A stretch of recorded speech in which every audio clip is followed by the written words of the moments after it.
In the last two videos, I focused on the exocrine functions of the pancreas, but the pancreas might be best known for its endocrine functions.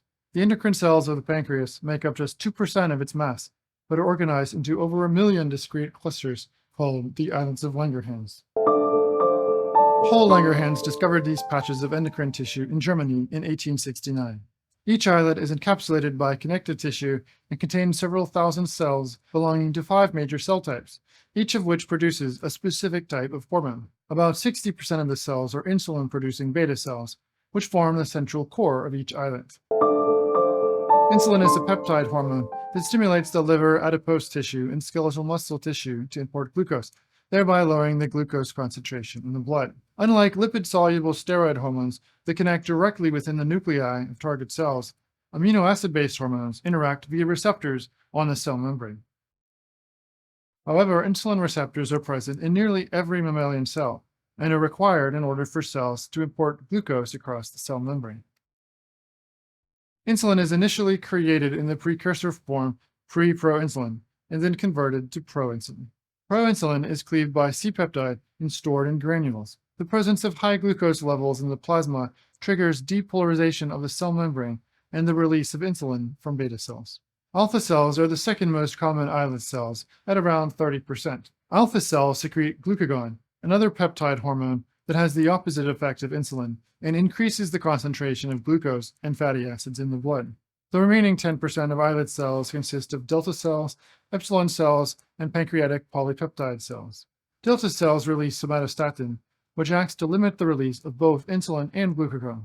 The final two hormones also act in opposing directions. Ghrelin, secreted by epsilon cells, stimulates appetite and promotes fat storage, while pancreatic polypeptide promotes satiety by inhibiting the release of gastric acid and slowing the movement of food out of the stomach and through the upper intestine. The pancreas tightly regulates and coordinates release of hormones using negative feedback loops.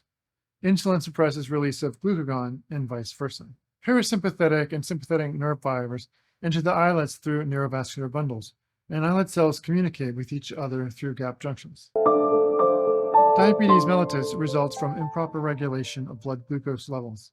Diabetes mellitus type 1 is an autoimmune disease in which immune cells target insulin-rich beta cells, increasing the risk of vascular and kidney disease, diabetic retinopathy, and neuropathy. Plunging insulin levels can disrupt the ability of cells to use glucose, triggering the release of free fatty acids from adipose tissue.